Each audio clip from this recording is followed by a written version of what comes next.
Well, here we are again. It's good to take time to chat with you for a brief time today. Yesterday we had a wonderful services at both Spot Bay and Watering Place. At Spot Bay I preached from James chapter 2 about the case of the gold ring. We looked at the sin of favoritism in the church. Yes, believe it or not, favoritism is a sin.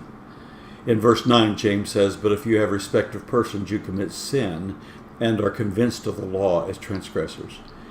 And then he goes on to say that it's just as bad as committing murder or adultery. In verse 10, he gives his reasoning when he says, "For whoever shall keep the whole law and yet offend in one point is guilty of all."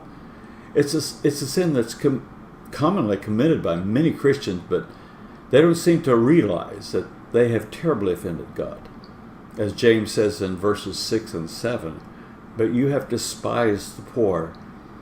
Do not they blaspheme that worthy name by the which you are called?"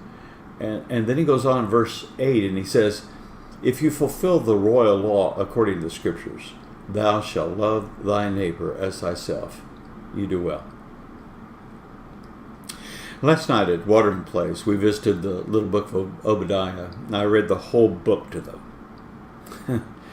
Of course, it's only 21 verses long, shortest book in the Old Testament. I reminded the people that no matter how bad the situation in the world seems to be, no matter how badly our culture is degenerating, we know that God is still in control. We know that, as Obadiah says, He will prevail. In the end, we win. This week in our midweek services, we'll continue our study to be like Christ. I'll remind the people that as we struggle to overcome our infirmities, we can be confident that God is always with us. Last Monday, I preached in the high school assembly, and then on Thursday, I met for the first time with the teenagers at the Bible Study Club. I'm looking forward to these Thursday Bible study sessions with the high school students, and hopefully, by the end of this school year, they will have a solid understanding of how meaningful the Word of God should be to their lives. This next Sunday will be a special time in morning service at Watering Place as Christopher and Kimberly present their precious little girl for dedication. We're looking for God's special blessing, not only upon the occasion, but also upon this young family. Let me tell you, if you've not been attending either Watering Place or Spot Bay Churches of God Holiness, you've been missing.